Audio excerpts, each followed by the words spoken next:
Bradesco, muita gente tem falado se é hora de fugir ou não desse ativo, mas eu vou te mostrar na prática que algo único ocorreu nesses últimos 10 anos, pois se a gente aplicar o método de Graham, que pagava no máximo 15 vezes o lucro de uma empresa e 1,5 vezes o seu patrimônio líquido, isso gera uma excelente margem de segurança. E outro método que eu gosto ainda mais é o método de dividendos, e aplicando a estratégia do famoso 6% mínimo de dividendos, do dividend yield dos últimos 12 meses com 8% e 10%. Será que mesmo assim ele tem uma boa margem de segurança? E além de te mostrar na prática como você pode receber até 5% a mais de dividendos, dependendo da classe de ação que você escolha.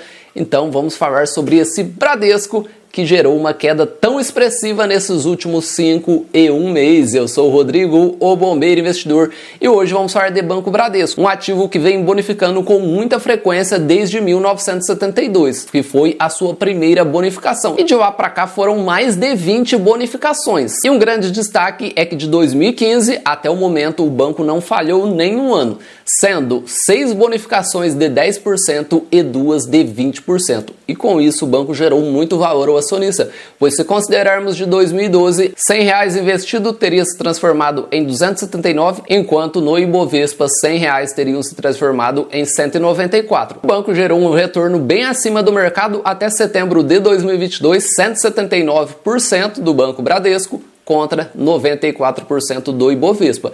E quer dizer que de setembro para cá o banco perdeu seus fundamentos financeiros? Não, ele continua um ativo sólido, lucrativo. E o que aconteceu? Gerou algo único nesses últimos 10 anos. Ver um banco privado, e principalmente o Bradesco, que é um dos maiores bancos do Brasil, sendo negociado abaixo do seu valor patrimonial, é algo único nesses últimos 10 anos. Hoje ele se encontra com um PVP de 0,87 e a sua média é 1,6. E ver os grandes bancos sendo negociado abaixo do valor patrimonial é algo difícil de ocorrer, principalmente com o Banco Bradesco, um ativo sólido que sempre conseguiu entregar resultados aos seus acionistas, e um PL que só visto antes, lá em 2015. Hoje ele se encontra com um PL de 5,93, média histórica 9,97, e abaixo do PL de hoje a gente só viu lá em 2015. E ver os múltiplos de valuation do Bradesco abaixo da sua média histórica foi devido principalmente a essas quedas tão expressivas, que foi uma consequência das expectativas do mercado, pois eles estimavam um lucro trimestral de mais de 6 bilhões. Como a expectativa era alta, não se concretizou, consequentemente, quanto maior a expectativa, maior o tombo. O seu lucro trimestral veio na casa de 5 bilhões, consequentemente, essa queda aí tão expressiva. Mas, venha cá, um lucro de 5 bilhões em 3 meses é muito dinheiro. E ele foi atribuído principalmente à sua PDD, que é a provisão para devedores duvidosos, que é aquele dinheiro que o banco espera não recuperar.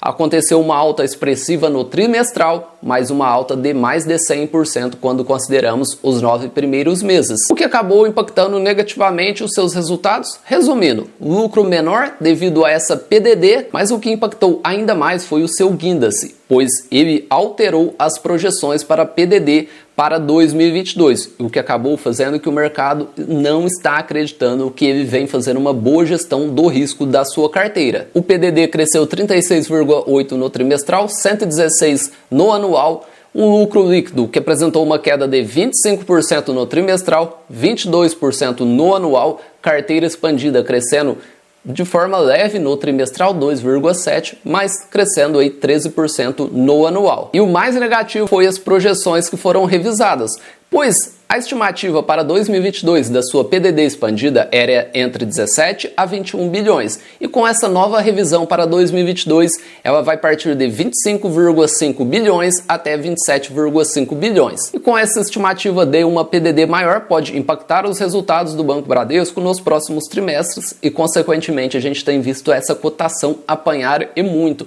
Mas o banco não perdeu seus fundamentos, continua um ativo sólido, com lucros crescentes. Para você ter uma noção, um lucro apresentando um crescimento anual composto de 6,46%. Não é um crescimento tão expressivo, principalmente quando consideramos no curto e médio prazo. últimos 3 anos o lucro cresceu 35% e nos últimos 5 anos apenas 17%. Não é um dos melhores pagadores entre os grandes e principalmente entre os pequenos bancos. Se a gente pegar somente os grandes como Itaú, Santander e Banco do Brasil, o Bradesco tem uma média histórica bem abaixo desses ativos, mas o grande destaque é as suas bonificações que vivem fazendo de forma consistente, o que acaba gerando muito valor ao acionista. Eu vou te mostrar na prática como essas bonificações fizeram total diferença e como você pode ganhar 5% a mais de dividendos dependendo da classe de ação que você escolha. E de 2015 até 2022, o banco não falhou nenhum ano, fazendo diversas bonificações, inclusive 2 delas de 20%, como foi o caso de 2015 e 20% em 2019. E vamos simular aqui as bonificações na prática, sem considerar o reinvestimento dos dividendos. Lá em 2/1 de 2013, a cotação do BBDC3 estava na casa de R$ 13,76. E vamos simular aqui 1.000 ações, um valor investido de R$ 13.760. Lembrando que é só considerando as bonificações sem reinvestimento dos dividendos e retorno passado não é garantia de retorno futuro.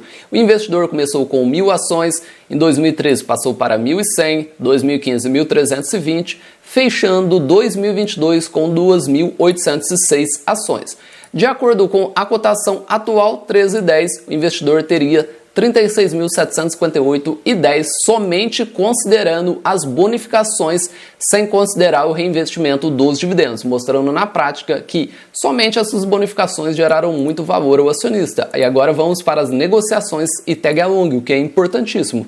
A negociação é basicamente a liquidez. Muita gente fica preocupado com a liquidez do Banco Bradesco, mas para o pequeno investidor eu vou te mostrar na prática que é tranquilo. A principal diferença vai ficar mesmo com os dividendos, pois o BBDC3 tem uma média de 10 milhões de ações negociadas por dia, um volume financeiro diário médio de 131 milhões. Ou seja, o pequeno investidor consegue entrar e sair tranquilamente, pois 131 milhões, uma média diária, com certeza é muito dinheiro, e sem falar que ele tem um tag along de 100% na ação ordinária. Já o BBDC4, com a sua maior liquidez, uma média de 74 milhões de ações negociadas por dia, um volume médio diário de cerca de 1 bilhão e ele tem tag along de 80%. E para o pequeno investidor que é focado em dividendos, o quesito liquidez é tranquilo, você consegue entrar e sair sem nenhuma preocupação. E um ponto positivo é o tag along de 100% na ação ON. E utilizando uma simulação com os dividendos dos últimos 12 meses, não podemos esquecer que o BBDC4 paga dividendos 10% superiores aos atribuídos ao BBDC3. Ou seja, essa diferença teria que ficar de 10% na sua cotação, mas não é isso o que ocorre. Eu vou te mostrar como você pode potencializar os seus resultados, pois de acordo com os dividendos pagos nos últimos 12 meses da BBDC3, ela se encontra com um yield de 4,59%, enquanto a BBDC4, que paga dividendos 10% superiores, pagou 66 centavos, um dividend yield de 4,36%. Dessa forma você vai notar na prática. Vamos utilizar os valores pagos nos últimos 12 meses e simular de acordo com a cotação atual de BBDC3 e BBDC4, quanto a gente precisaria ter investido para receber R$1.000 de dividendos de acordo com esses valores pagos nos últimos 12 meses. No BBDC3, precisaríamos de 21.760,80, enquanto no BBDC4 precisaríamos de 22.900 para receber esses mesmos R$1.000 de diferença. Você já notou que essa diferença está acima de R$1.000. E como isso fica na prática? Notem que o BBDC3 hoje está com um dividend yield 0,23 superior ao BBDC4. Vamos simular o valor investido em BBDC4, 22.930, para receber esses mesmos R$1.000. Se ao invés disso colocássemos em BBDC3, notem, com os dividendos pagos nos últimos 12 meses, ao invés de a gente adquirir 1.661 ações, conseguiríamos adquirir 1.748 e ao invés de a gente receber R$1.000, conseguiríamos receber R$1.052,36. E os dividendos podem ser potencializados em até 5% a mais, pois, de acordo com o valor investido nesses dois ativos para receber os mesmos R$1.000, conseguiríamos receber, ao invés de R$1.052,36, considerando os dividendos pagos nos últimos 12 meses. E isso faz total diferença no longo prazo. Parece pouco, mas imagina essa diferença em 5, 10, 15 anos. E pelo método de Graham, que pagava no máximo 15 vezes pelo lucro de um negócio e 1,5 vezes pelo patrimônio líquido, é um método muito antigo que eu não aplico muito em alguns ativos. Gosto mais do preço teto pelo cálculo dos dividendos, uma estratégia que vem sendo muito utilizada pelos pequenos e pelos grandes investidores.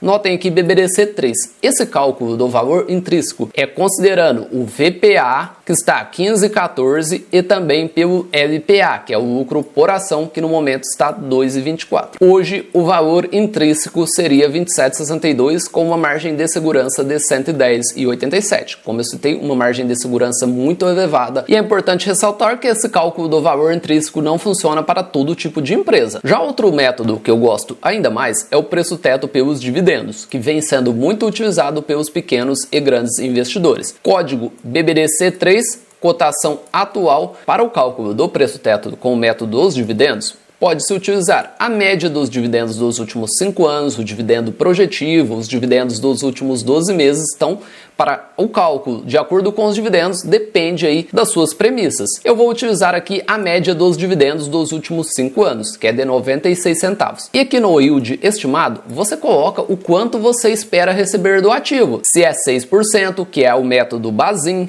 no mínimo 6%, ou você pode colocar 8%, 10%, ou o dividend yield dos últimos 12 meses, 4,6%, até mesmo a média histórica. Então depende aí das suas premissas, como você vai estimar esse dividend yield. Vou simular aqui em 4 deles. O primeiro, um dividend yield atual, 4,6, daria um preço teto de R$ 20,87, com uma margem de segurança de 59,31.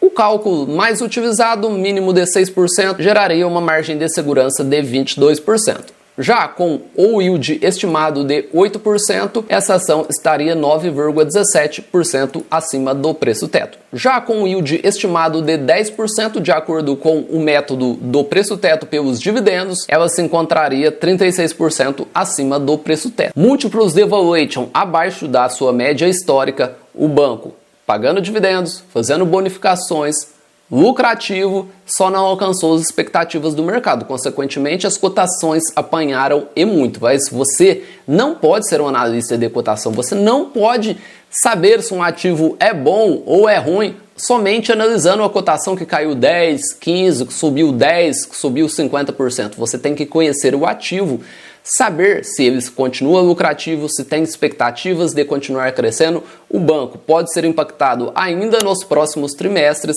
mas não perdeu os seus fundamentos. Longe disso, continua um banco lucrativo, como eu citei, pagando dividendos, bonificações, só apresentou um trimestral que não alcançou as expectativas do mercado, mas é assim mesmo. Em alguns momentos, o banco vai apresentar resultados em um trimestre ruim, no outro melhora, mas a tendência de longo prazo é que os lucros cresçam, mas ele não vai crescer de forma linear ao longo do tempo. Pode ocorrer no meio do período aí resultados ruins, mas sempre olhamos a tendência, e a tendência dos grandes bancos aí é de crescimento. E deixa nos comentários se você tem Bradesco na sua carteira, lembrando que não é nenhuma recomendação de compra ou venda, e sim um vídeo educativo e informativo. Um abraço a todos e bons investimentos!